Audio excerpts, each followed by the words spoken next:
Namaskar and welcome to NatStrat Conversations. My name is Pankaj Saran.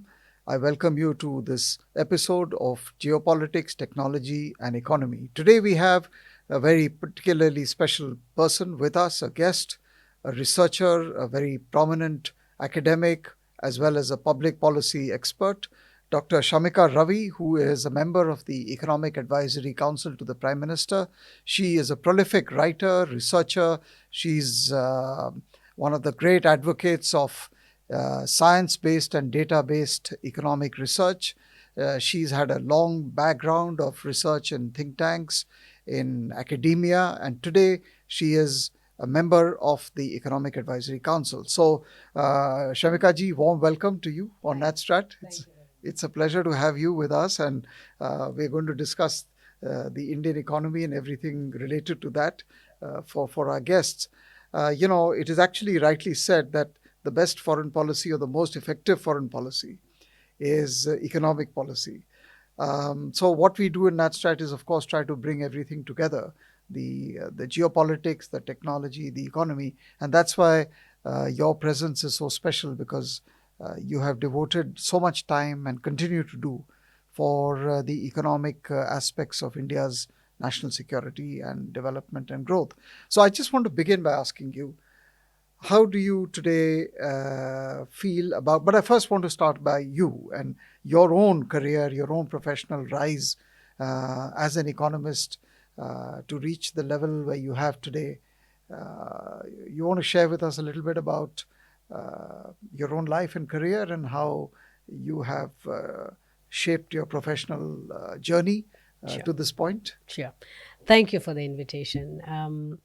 My professional journey, I think, is largely, I think maybe it's for everyone, but shaped to a great extent by my own personal journey.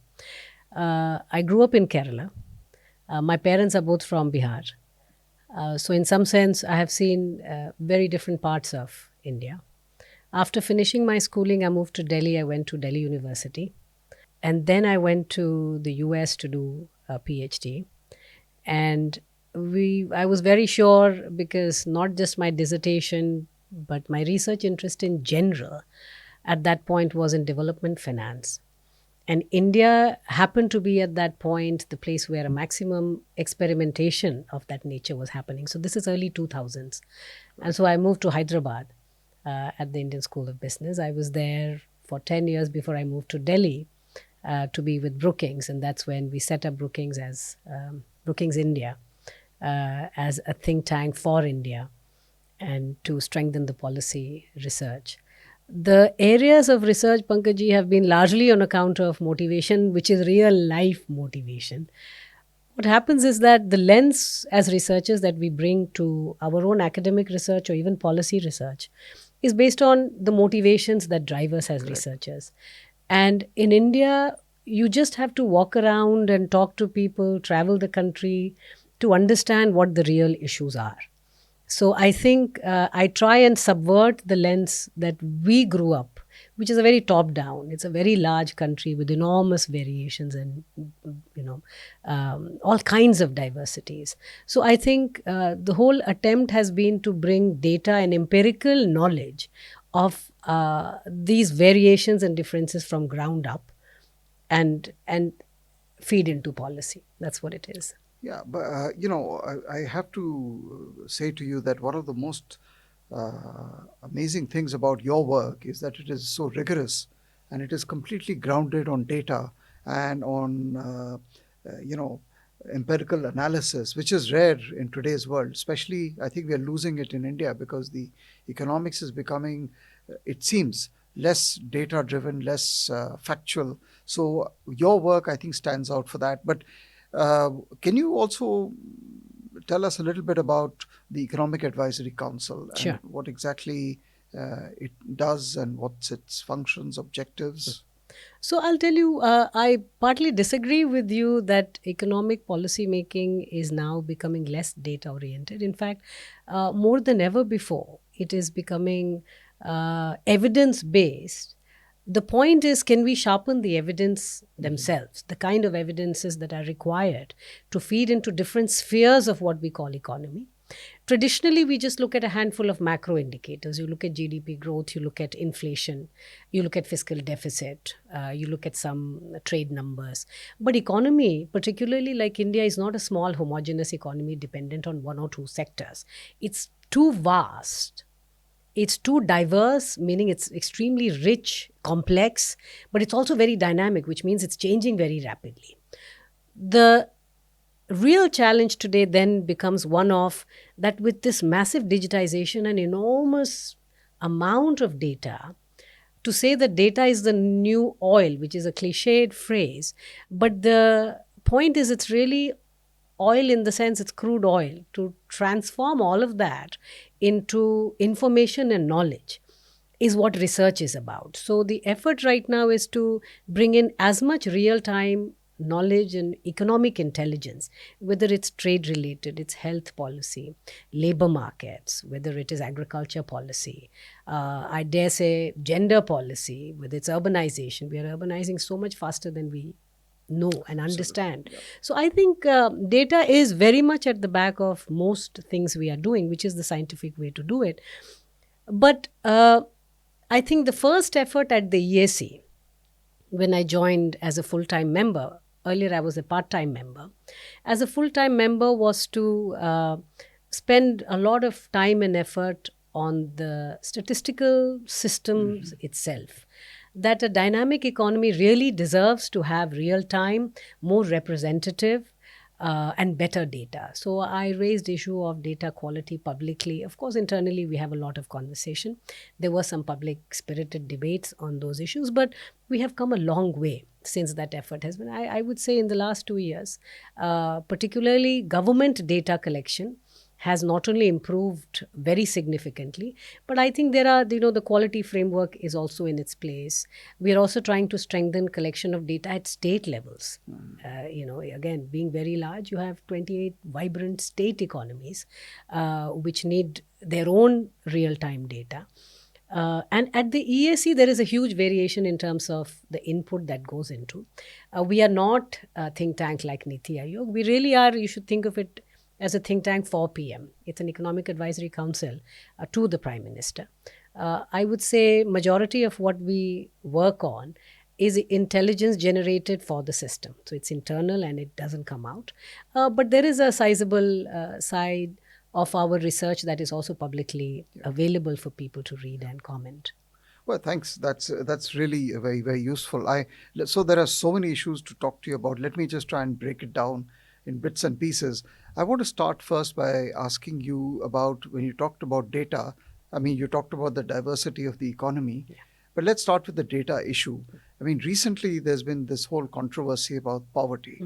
And I read your essay, which was fantastic and so rigorous in terms of data about the sharp fall in poverty in the last 10, 12 years among all religious groups. Yes. And among all sections of society. That's correct. And the World Bank has also come into it. Yeah. But then you also, for example, have the Piketty kind of hypothesis about inequality. Right.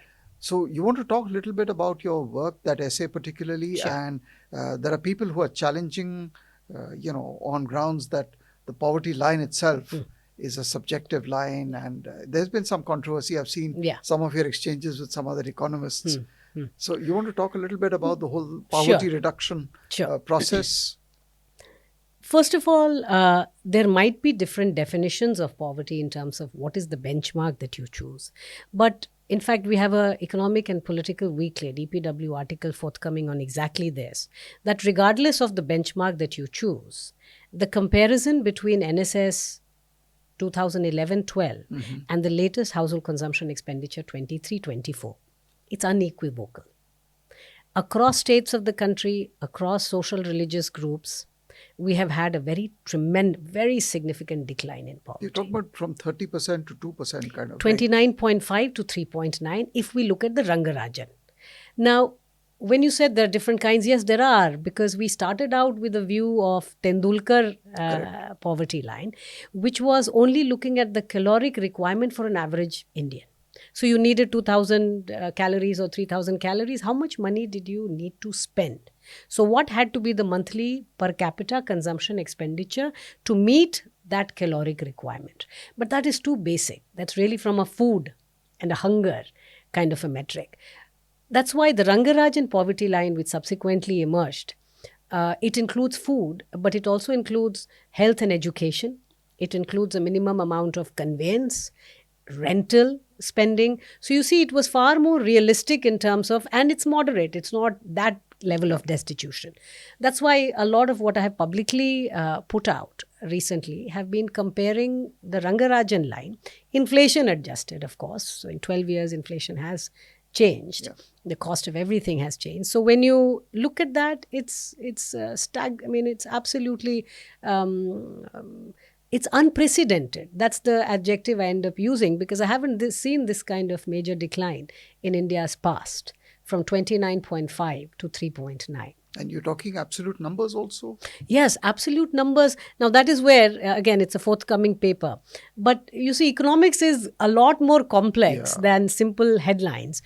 When we assume that every member in the household gets equal share, which is what the consumption expenditure gives you, then we are measuring 302 million people that have come out of poverty.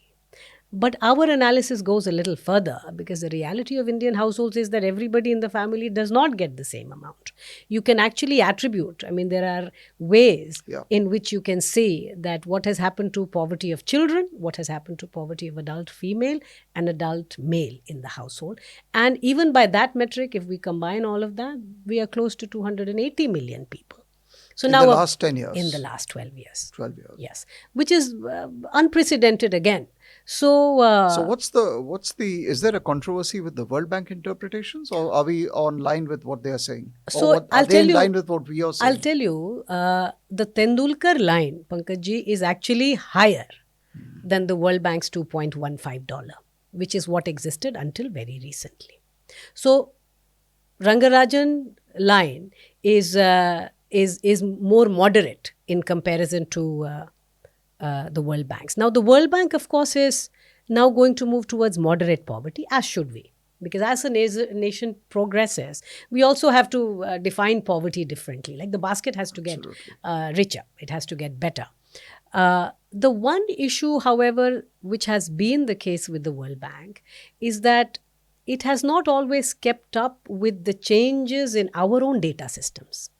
Like MOSPI has brought in a lot of changes in the last 2.5 years, 3 years, which means that when you have real-time better data come in, and the World Bank publishes an article, numbers based on past numbers, claiming 150 million Indians are still poor and so on, it causes a lot of confusion in the minds of people and citizens as we care, because people take the World Bank seriously.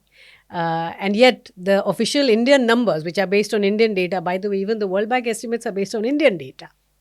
It's just that the world has to move faster because people are responding to latest data. And that is our appeal to the World Bank also, that they must publish, and which they have now, which they have, Okay. So, no, that's great. The reduction in poverty is a critical condition for national welfare. But I want to also now ask you about another thing that you have been talking about, and to come to the other aspect of India's economy, which is growth and development and the growth rate and the macro big figure. So we're talking 6.5%, etc. Your comments on this, you've talked about not falling into the 6% trap. Very interesting. Your comments on the state of India's economic growth and how you see it. Let's say in today's day and age, you can't talk too long term, but certainly you can talk next few years. Right. Your thoughts on how do you see it? I think the current numbers of 6.5, which by the way in the middle, because of a lot of these growing global uncertainties, it had come down to 6.3. Now it again has been upgraded to 6.5. But that is our official number. 6.5 is still the fastest growing major economy in the world. And it has been it's not just these latest numbers, but systematically and continuously, India has remained the fastest growing. So just to put that out there, the reason I say that, well, I don't quite call it a trap, but I do think it's too comfortable a number for a country which is aspiring to achieve a developed status by the year 2047, right? So Viksit Bharat will require us to try and achieve our potential. For a young economy, for a young population, for a highly networked in terms of what we have seen. Everyone has bank account, you have Aadhaar, mobile telephony, major startup space. You are seeing agriculture sector see major boost in non-food grain sectors. There are many things happening in terms of connectivity, core infrastructure, energy. On account of all of that, at least I believe, that we should be targeting 7.5, 8. One, because we can. But the second is also that we must. We have just come out of poverty. We were just talking about major reductions in poverty. So for a nation that has just come out of poverty, we have to grow much faster in order to achieve the kind of developed status in various metrics, whichever way we want to look at it. And I think we can achieve that if we are able to get a lot of that groundwork, where I think the role of the central government stops, and where you have, let's say, an urban local body, where you have the state governments playing ball, which is why you have lately seen the major push on urban. We have so far done phenomenally well on the intercity or the highways and the larger connectivity and infrastructure, core infrastructure, ports and highways and so on. But you see, there is an enormous boost waiting to happen by rising productivity and efficiency of cities themselves. Our cities have just grown organically. And can you imagine what that is going to do, given that we all agree cities are the engines of growth, economic growth, for most developed nations? Yeah. No, good. But, let me also just pose to you what the critics are saying. The others on the other side, the people who are looking at the same numbers and the same reality. What are the criticisms? Low savings rates, jobless growth, private investment is shy, it's not happening. Yeah. The compliance burden, the ease of doing business is not exactly taking off in the sense that it should. I want you to respond to these kinds of criticisms where people are coming from and arguing that these are problems which we have to face, we can't, or are these not problems? I mean, I'm sure you have looked at all of them. They are problems. They are the core sort of structural issues which we are trying to overcome now. So when I say these are the factors that have to line up and to be solved, let's talk about jobless growth, for instance, right? Because that is a phrase I have often heard. It's important to go beyond national statistics. When we talk about unemployment rate at the all India level, it's just a statistics, largely on account of the fact that labor markets are really state labor markets. The legislation that determines how vibrant a local economy is very much an outcome of how the state, how friendly, how business friendly, how investor friendly a state is, which is why you're seeing the enormous variations across states in India. You see, all India unemployment rate has steadily fallen for all category, men, women, young people. But the fact is, if the all India average unemployment is around, let's say, 3.2, 3.3%, it's important to see that Gujarat has 0.8% unemployment. Karnataka will have 1.2, 1.3. And then Kerala will have 12% unemployment. What I'm trying to tell you is national numbers don't quite explain the reality and the nuance of what is happening in the economy. Which means that, and what do you link it to then? You link it to the fact, if you just line them up and look at the correlations, then a state's ease of doing business ranking or how business friendly they are perceived to be is directly linked with lower unemployment rate. Which means it's the wealth creation in the state which is leading to job creation. Sure. Sure. This view that the governments will create jobs and the rest, the magic will happen, unfortunately, no. It's wealth creators that need recognition and need this kind of, friendly environment for states to then thrive. And that is what we are seeing in terms of Karnataka, Gujarat, Tamil Nadu. We are increasingly seeing Telangana, Haryana. These are all states which have very low unemployment and very rapid economic growth. But talk a little bit about the whole question of the sentiment about private investments, Right. Indian private investments. Of course, FDI is another thing. Right. But what's the sentiment about investment in the real economy? Yeah. And linked to that, of course, if you can, also get into this whole question of manufacturing. Yeah. It's a very critical aspect of the nature of India's economy, Pankajji, because for a long time, the held belief was that India will have a very unique development path. We will be unique from all other nations before us because we are going to leapfrog from agriculture to services, completely skipping the manufacturing or the industrialization phase. Nothing could be further from the truth. I'm glad you're saying that. Yeah. But the fact that until 10 years back, when I would visit Delhi and I would sit in conversations with people or conferences, everyone accepted that India has missed the manufacturing bus. You see, it's not just a slogan, it's not just a belief. It fundamentally translates itself into actively what are you doing about industry? And more importantly, as is today's big constraint, the youngsters, when they aspire for a career and what kind of training they want to move into services. Even till date, we are finding it very difficult to grow firms and grow industry, not because capital is short. We have the finances. Skilled manpower is one of our biggest constraints, right? In fact, mid-level managers, we are unable to find because until 10 years back, all our smart youngsters wanted to do engineering. And after engineering, they wanted to get into consulting or some services related with that. Correct. Nobody wanted to get hands dirty and actually build things, which is what industrialization and shop floor management, operations, etc. is about.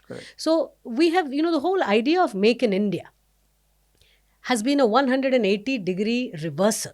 So how is it going? From that? Well, we have to get it right. We have one or two sectors in which we have done well. The rest, I would say 5 states of the country are increasingly industrializing at a very rapid pace.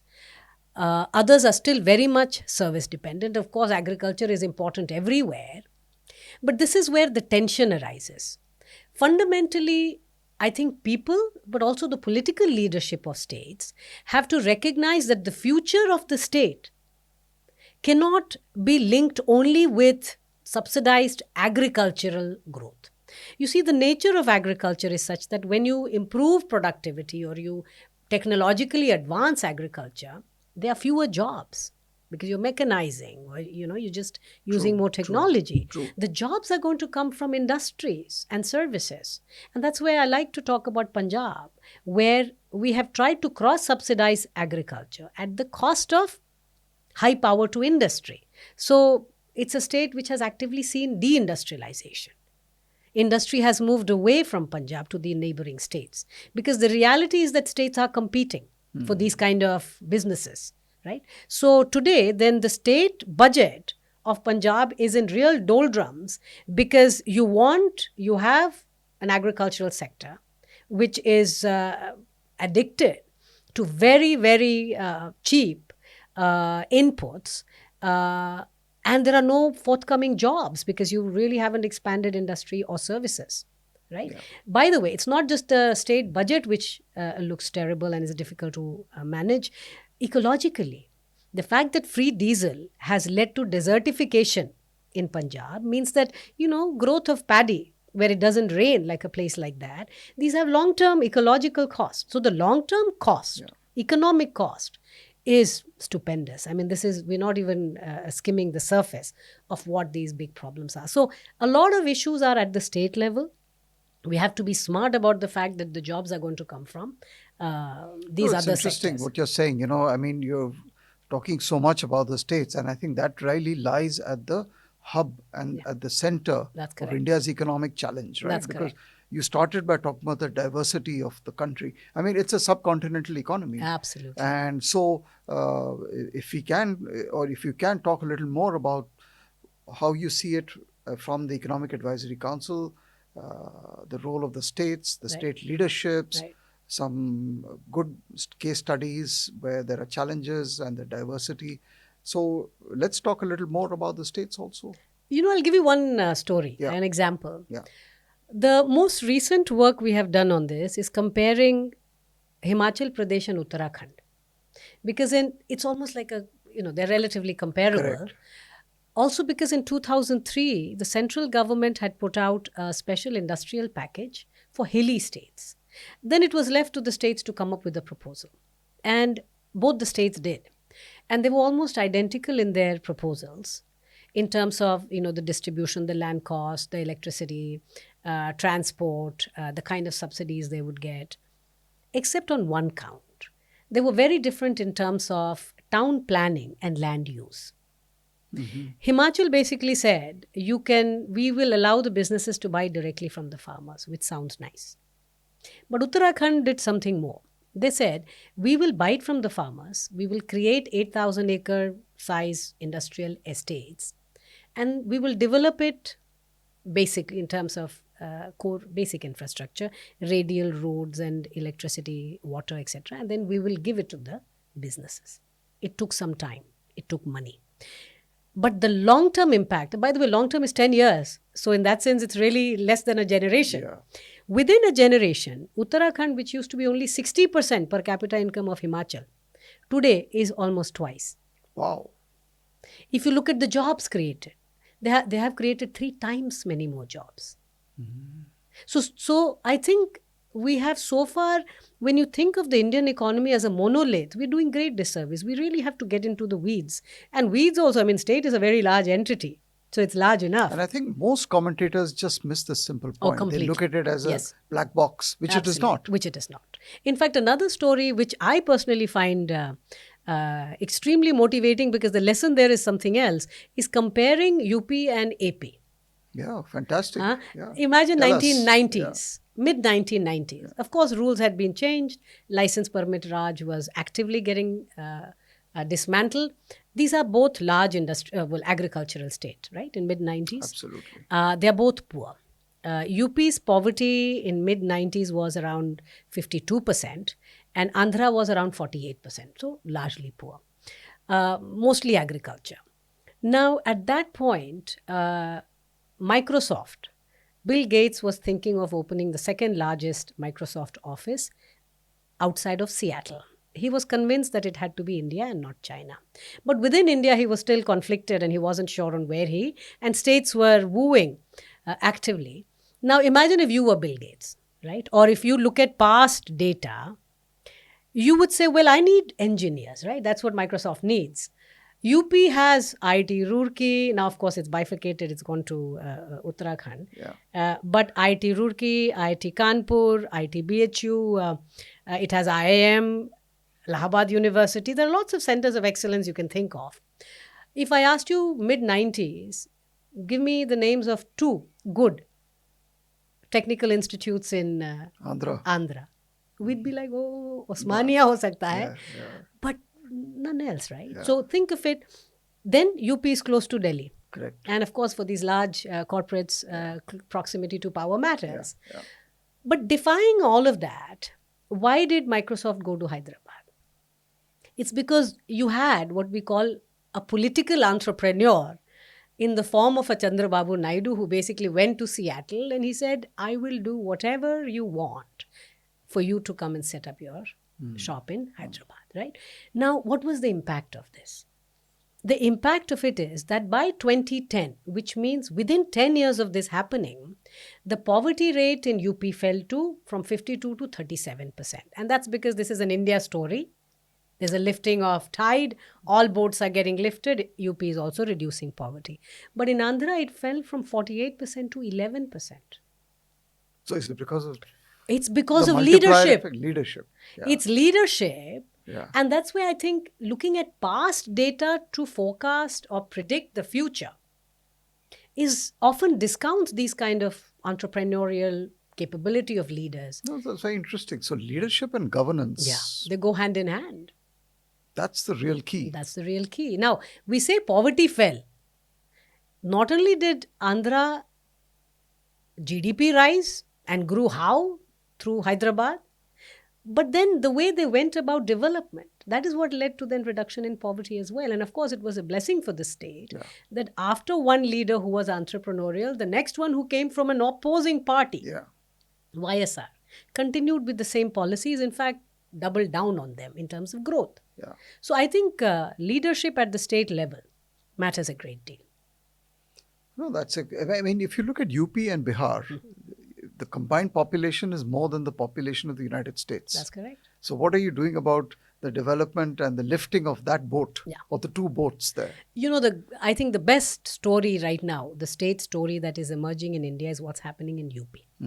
And that's because the joke amongst economists, let's say 10 years back, used to be, we look at all India numbers and it gets a bit depressing, but take UP out of the picture Yeah. and we are a middle income nation and we're looking good on everything. But jokes apart, what is happening in UP in terms of not just the vision, but in terms of executing a long-term economic plan as a logistic hub, an agriculture processing hub, they are also very ambitious, and ambition matters, Oh, yeah. right? Oh, yeah. I mean, how high do you set the Absolutely. goal and how hard do you work towards it? I have had people come and tell me, don't ask us to create one more Makhana board. We want the pharma and we want the tech firms to move to UP. And they're going about it in a very systematic and extremely bullish. But that's very important what you're saying. Very important. I mean, that to me is one of the highlights. Because the transformation of a state the size of Brazil Yeah. is going to be It's going to be a game fundamental. changer for all of us. I think Viksit so- Bharat, Yeah. UP is a large part of that. And you're okay and you're happy with what's going on. Yes, because they're very pragmatic about it, Pankajji.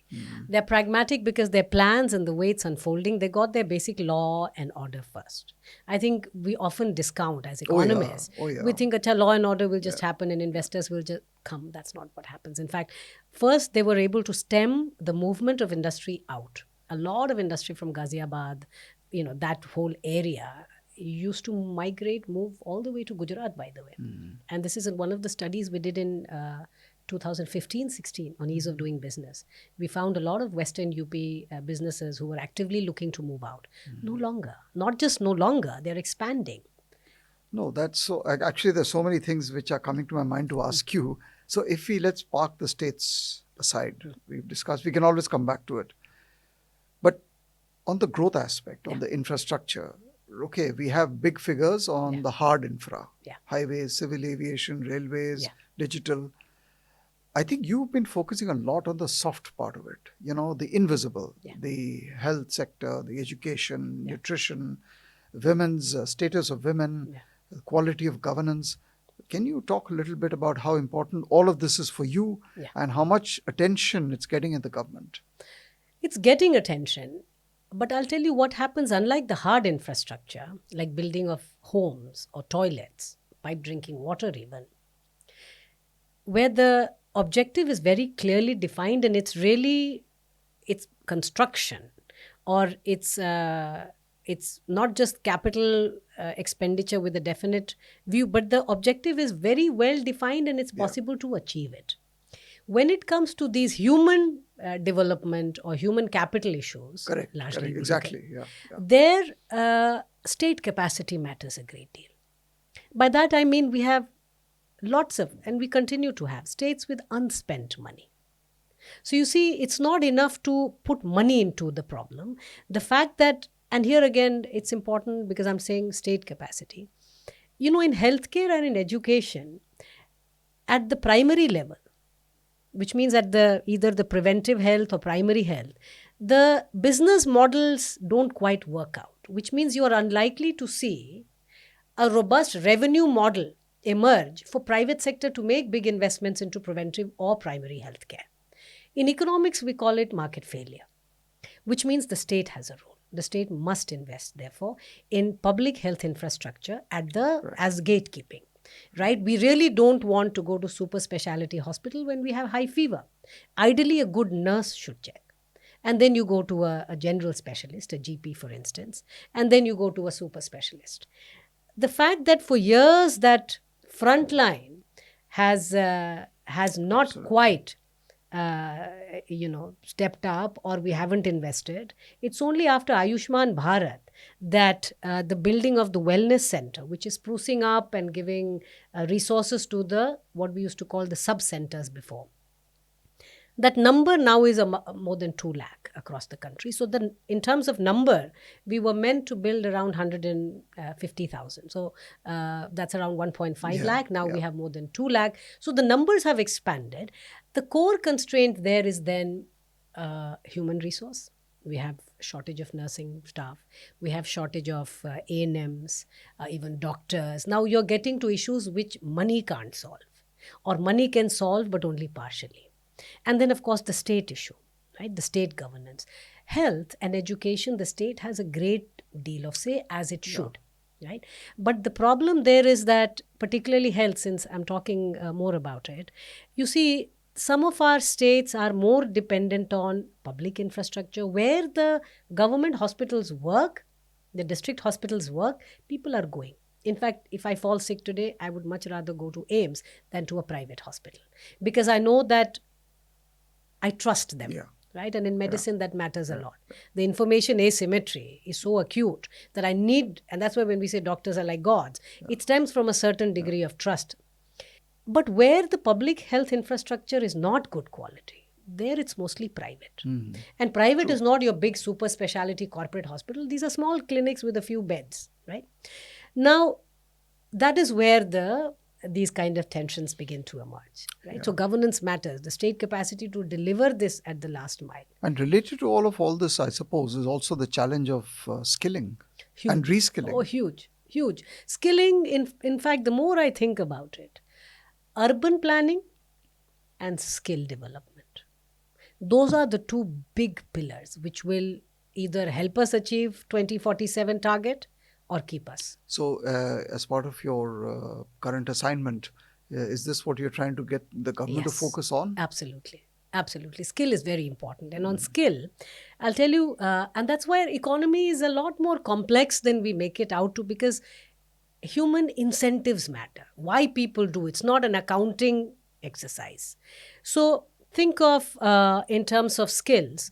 One thing, there is a general youth inactivity globally. People under the age of 30 are reluctant to start doing a 9 to 5 job. It's a global phenomenon, well studied and documented by OECD, IMF, etc. In India, that happens to be true as well. Most of our states, people under 30 have much higher unemployment rate than people above the age of 30. So it's not a case, therefore, of jobless growth. The jobs are there. It's just that I don't want to do it. That's number one. Because what happens at 30 that I have to settle? Then I do go out and do the job, right? That's number one. But what is really troubling from a structural point of view is that if you look at all young population, so 18 to 29, then the most educated segment, which means graduates and above, their unemployment rate is almost 5x that of people with school education. So your uneducated people relatively are working, and your most educated are sitting at home. They're looking for a job, an ideal job, because they have a degree. The problem is the market doesn't care for degree anymore. The market only is willing to pay for skills. Because all your industry surveys are telling you that the biggest constraint to growth is skilled manpower. We are not able to find good people. Now, it's a puzzle, right? If you think of these two things coexisting, that your industry is not able to find skilled people and your most educated are sitting at home. They're not able to find the right jobs. So there's a big challenge for our education policy? It is. Oh, huge. That is why NEP was brought in. The whole idea around new education policy is to bring in experimentation, number one. This whole monolithic model of exam taking and so on, that now has to go out of the window. We need skills which actually have a value.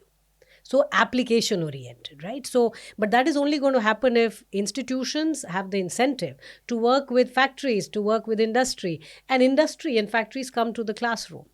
And NEP allows you to do that. And then there is, of course, Skill India. It's good. So I think we've discussed this other segment on the soft. Now, there's another issue which I want to come back to about related to ease of business. And this was the announcement of setting up a deregulation commission. Right. And the question of the compliance burden, Right. particularly on the MSME Yeah. after demonetization. Right. So some people argue that it was a double-edged sword, that you got financial inclusion, but you also got the MSMEs out of the cash economy and you added to the compliance burden. So can you talk a little bit about the idea of a deregulation commission Right. and the role that, letting the market free, but also maintaining a critical amount of law and order Right. and the judicial system and Right. everything else. So how do you see that aspect as, again, unleashing new forces of growth? One is, I think we have to respect the wealth creators. So the general, it's a cultural change. It is not just about getting some laws. Of course, there is Jan Vishwas side of things, which means actively decriminalizing. You should not be behind bars because you don't have the right size water pitcher, Factories Act, right? Those are absurd realities. Absolutely. But that is getting dismantled. Perhaps it should be faster, we can argue. But that appreciation of that problem and the attempt to deregulate on that count or decriminalize is happening. I think the changing culture where we fundamentally appreciate and celebrate wealth creators, that has not come yet. And that suspicion lies in every segment of the economy. Right? Look at the way we are suspicious of wealth creators. We mostly think they're doing something wrong. Yeah. Right? That is also the way the laws have traditionally been written, because your laws were written for a colony. Yeah. Right? It is meant to be an extractive state. Even your civil services were created. Absolutely. And that is how civil servants mostly behave. To perpetuate the Raj. To perpetuate the Raj. So you are seen as subjects who are meant to pay taxes, right? Except that's not how incentives work, right? At a time when capital is quite mobile, people can move. So that culture has to be changed. And that is why the Deregulation Commission is underway. But there is another aspect to this, which is that also the way we think of laws, right? Just the fact, retrospectively, we are happy to bring in laws. It doesn't happen anywhere else. Retrospectively basically says that you can change the rules of the game. Oh, yes. Anytime, Of course. just going back many years. Of course. Right? So I'm never going to be as sure as an investor or as an entrepreneur or a businessman of whom do I have to please in the system? What is the right thing to do? So that culture change is very important. Also in terms of, if, of course, not only retrospective taxation, but we're also a unique country which has CSR laws, right? And that's, I think, making up, we want people to do sort of invest in businesses around them and so on. We have to be more trusting. We have to be, I think it is not just in writing of the rules, but it is also in terms of just the way judicial clearances and contract enforcement, which is not changed despite a lot of effort.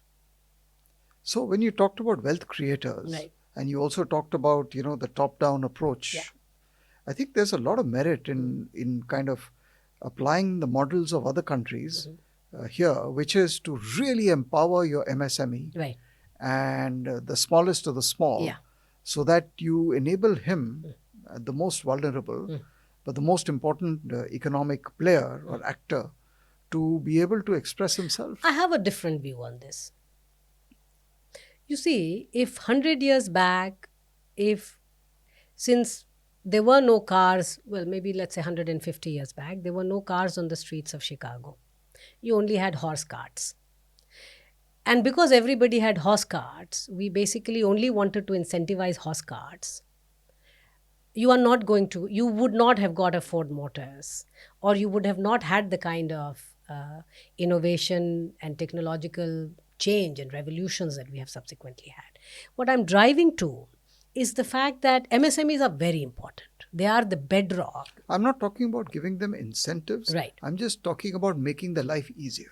That is from the regulatory side. Everything, But no, there is something more to it, Pankaj. If you look at the data, there is enormous bunching at the definitions of what is micro, what is small, what is medium, and the bunching of the data basically tells me that the regulatory burden or the benefits that you were Yeah. getting get lesser and lesser as you grow.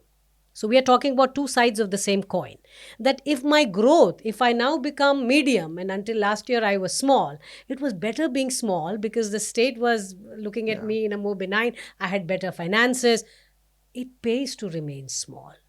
And that actually goes against the whole wisdom of mobilizing and incentivizing growth. So I think we really have to have a little more clarity on that count of giving a basic support and improving the rules and the laws and the regulatory burden. I agree with you You see, 100%. because when I have been traveling to Taiwan and Germany and talking to their people, their leaderships, they say the strength of the economy is there. Yeah. It's actually the small. Yeah. So we talk about reducing barriers to entry Yes. for an entrant into Yes. your economic space or market. That's correct. And they say that yes, you have the big conglomerates, but you also have this very vibrant Yes. ecosystem. That's correct. So It's in most economies, Yeah. and as it is here, right? We have a very Yeah. large, in fact, even during COVID, special attention and repeated continuous attention was only for the MSME sector, because we knew that this is going to affect livelihoods and people, and also the way the financials are, the extremely fragile cash flow happens to be extremely volatile and they can't manage all of that. So there is that sense of it, but I'm trying to tell you that we have to now actively incentivize growth. You see, an average, and by the way, that philosophy holds true in every aspect of Indian business. Think of even or going beyond business, think of our universities. An average university in India, a higher education institution, the size is around 700 students. An average higher education institution in China is 50,000 students. There are huge economies to scale. I think we have to incentivize bigness. We have to incentivize oh growth. yes, absolutely, I agree. And right now, think of it, for now 75 years in the financing side, we have had priority sector lending. 40% of our capital of our banks must be given to what we categorize as priority. And that priority so far has only been about the small guys and the vulnerable guys and the... I think that your country, you have come out of poverty. The vulnerability is far less today. Yes, versions and different forms of vulnerability exist, which means we need better instruments, pensions. We now have to move towards insurance and other kinds of financial instruments, more housing. All of that is true. But we also have, therefore, to change the basic orientation of policy making. We have to reward the guys who are growing. Of course. No, I that's a valid proposition. Let me now shift a little more to the macro, right, and talk about the fundamentals of the economy. Just step back a little bit and look at the Indian economy as a whole. Come out of the weeds. What do you say about the fundamentals of the Indian economy as we speak, and in the short term ahead? Let's say the next 2, 3, 4, 5 years. In the short term, we are fine. Largely on account of the fact that our domestic demand is the bulwark of a lot of our growth. In the medium to long term, we need technology. Technology is that key ingredient which helps countries transform. And now I'm coming to your space. No country in the past has done it with this level of independence. Think of all countries, right? In fact, that's the next set of questions. Anyway, go ahead. We are fiercely independent. Right? First it was non-aligned, and now it's just independence. We know what we want, and we are batting for what is good for us. There are few countries we can then emulate. We are not a China, thank God. And you are not going to see another China, because there's never going to be another benign global environment that WTO offered China, and with the whole world playing along, or the OECD. We are not going to do what Japan or South Korea or any of the other countries did in order to receive technological transfer from the US the way they did. So, therefore, our growth for technology, a lot of this will be indigenous, right? Because we are, again, that independence requires us to work with partners. It requires us to get into alliances. It requires us to globalize rapidly, which we have, by the way.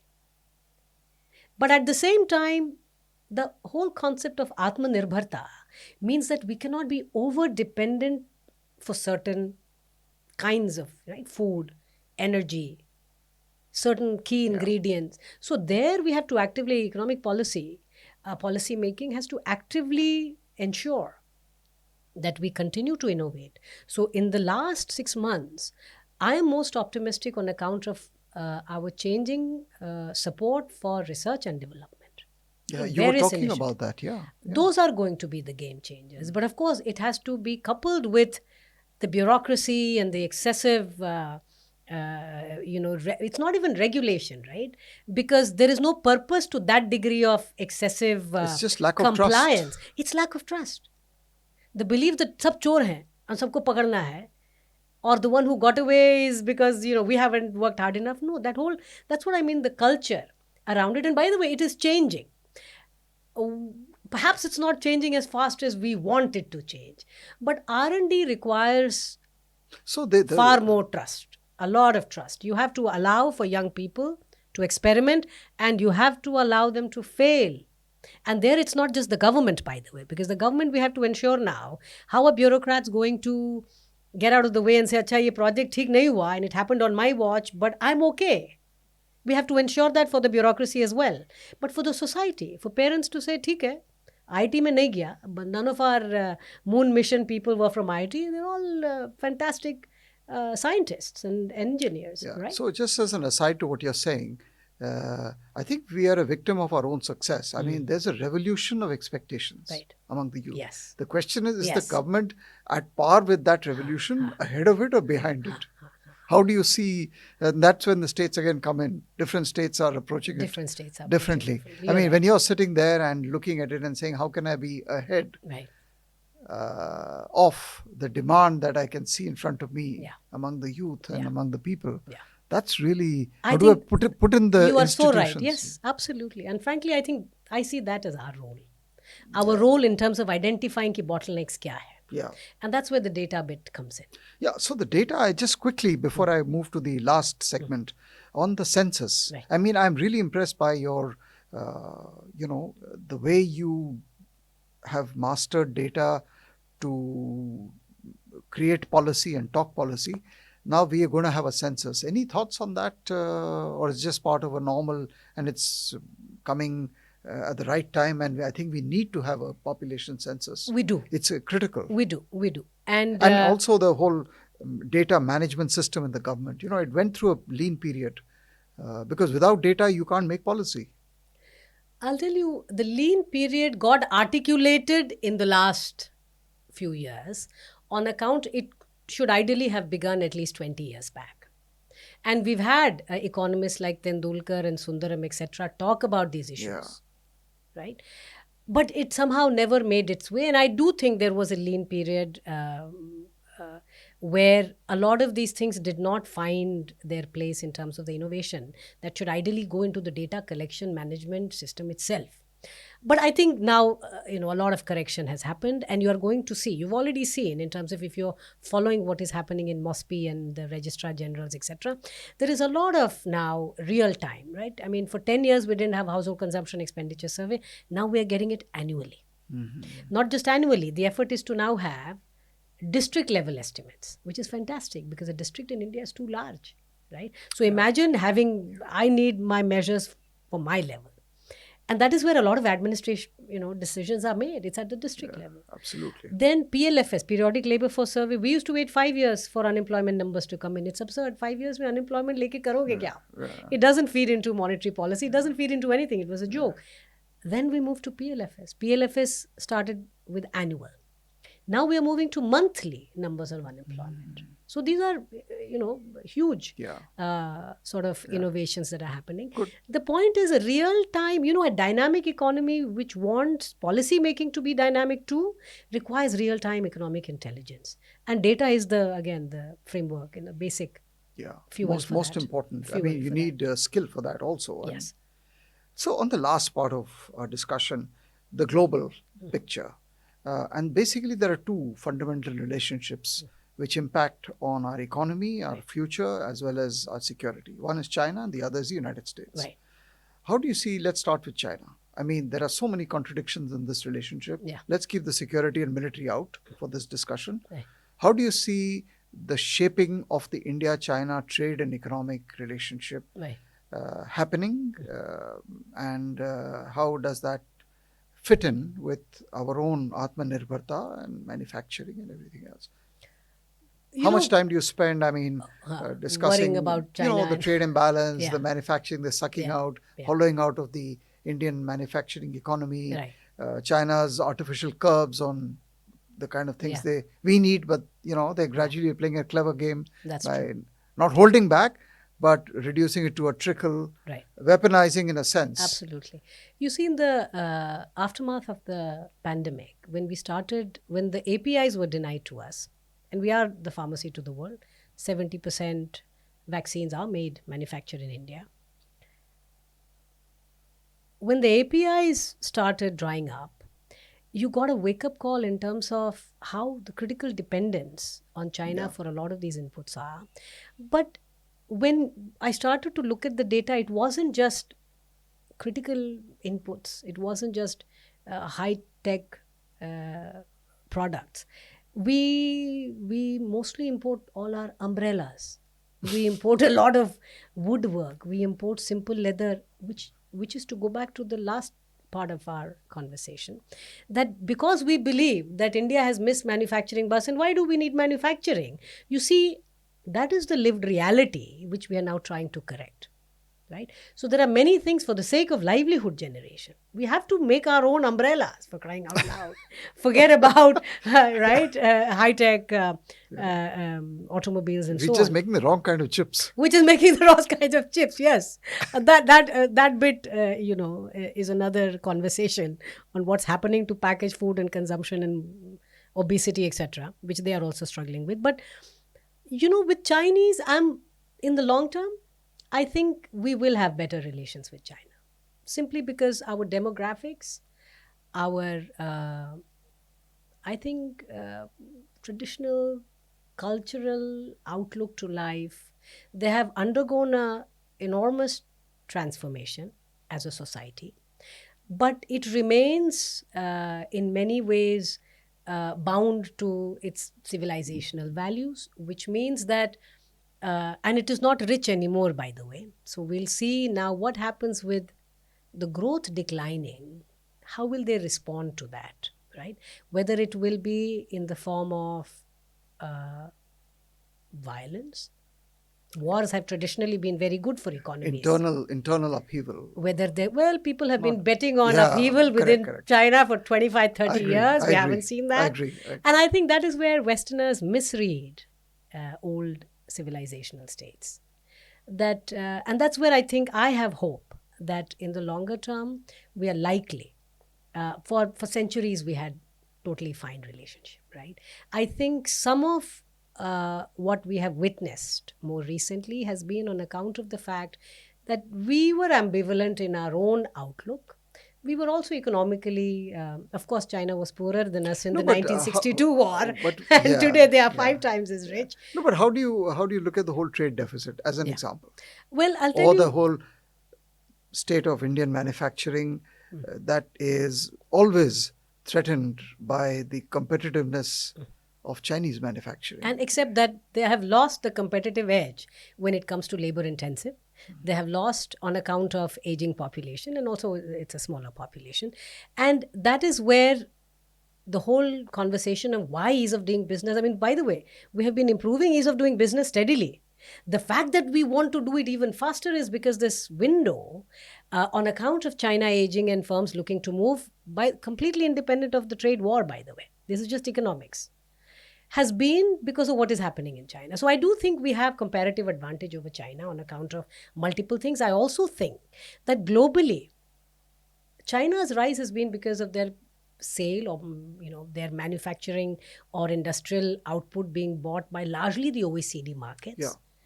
But the whole world is growing, Pankaj, which means global demand for simple manufactured items will continue to grow. Everybody wants shirts, everybody wants shoes, simple electronics, phones, all of that will continue to increase.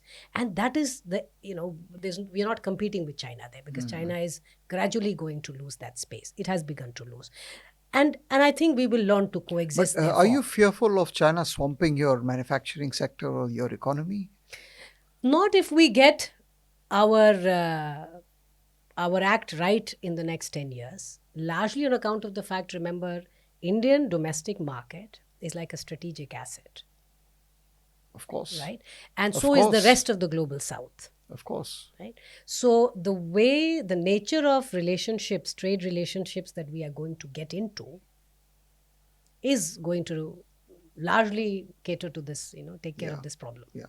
So on this, the United States. I mean, it's very difficult to talk about any medium-term policy Yeah. with the current U.S. administration and the presidency. But nevertheless, what kind of a economic relationship would you uh, conceive of when it comes to India and the United States? For example, in terms of supply chains, in terms of technology, Right. in terms of, I mean, we're doing semiconductor, etc. But how much of and what kind of dependencies or linkages should we move forward with? How important is that going to be for our own national objectives? I think very important, because however cliched it might be, fundamentally because both of these countries are democracies. And that, by the way, is also the reason why a lot of the talks do get frustrated, Yeah. right? Because we are democracies, and there are so many different objectives which we are trying to balance internally and between the two nations. But we send a lot of our brightest young Yeah. people to the Yeah. US. Yeah. And I think I fundamentally believe that Indians have been a very important and a major part of the American rise, the economic rise in the last 35, 40 years, right? Some of the best human resources are Of course. from here, and they're highly subsidized. It's almost like we produce Yeah. the best minds, we train them, and they go Yeah. and work Those are there, gone. and they pay taxes there, and they prosper there, and it's okay. You see, that is the difference between how perhaps a close or insular economy might view it versus the way it is a reality, number one. Number two, we want to make sure that the cross subsidization is balanced. Yeah. Right? Which means when we are producing, we want to be HR capital of the world, but there must be that linkage has to be maintained. And of course, by the way, we do gain in terms of remittances, etc. But that's just the monetary side of things. A lot of the technology transfers, a lot of the tech firms which were set up, a lot of the startups also that happen have been people. I have come back after doing a PhD there. There we do have that exchange, by the way, right? And I think it's largely on the back of democracies. And then again, no two democracies have gone to war with each other. I'm just trying to Yeah. say that there is an implicit understanding, right, that we can prosper together, right? And that is where, vis-a-vis the US, what they might be going through right now, I think they have always been transactional. Right now, it's in your face transactional, which is why it might seem a bit Yeah. jarring. But I think, on not just on account of tech transfer, but on account of this living bridge in the form of people's movement and Indians' role in American economy. It's being significant. I think all of that means we will continue to have good relations with them. What I'm hearing from you is quite interesting, that you're talking about both the United States as a partner and China as a partner. Yes, That's quite amazing. absolutely. And unprecedented. But we are 1.48 Yeah, billion people. Sure. Before we conclude, I just want to ask you to give your last thoughts on how you see the future of the economy. What's your sentiment? How do you feel as we are placed today? The macros are all stable. In fact, the macro fundamentals of Indian economy has been stable despite major upheavals in the form of not just COVID, but also the successive wars, right? So complete stability in terms of the macroeconomics. I think our domestic demand, the fact that it's a very large domestic market, it gives us a little bit of buffering between the turmoil globally and the fact that we are steadily going to continue towards that 2047 target, right? The global upheaval can dent some of that in the short term, in the form of oil prices or uncertainty in terms of the logistics and the supply chain, etc. But the fact that this is a young economy, this is aspirational, and we are getting all our pieces, that puzzle is coming together quite well. And that story, no one can deny. We can quibble about numbers, but almost everyone, even our worst detractors, completely accept the fact that what is happening in India is nothing short of an economic revolution. Fantastic. Shamika ji, thank you so much for sparing time and discussing such a wide range of issues. Really grateful to you Thank you for the and wish you all invitation. success Thank in you. your assignment and in kind of steering the economy and giving it the right inputs for the future. Thank you so much. Thank you. Thank you for calling me. Thank you, dear viewers, for watching us, and I hope you enjoyed this conversation with Dr. Shamika Ravi, a member of the Prime Minister's Economic Advisory Council, a very well-known face, a great economist, great researcher, and a great public personality, in fact. We will come back with more episodes. Thank you so much, and till then, goodbye and namaskar.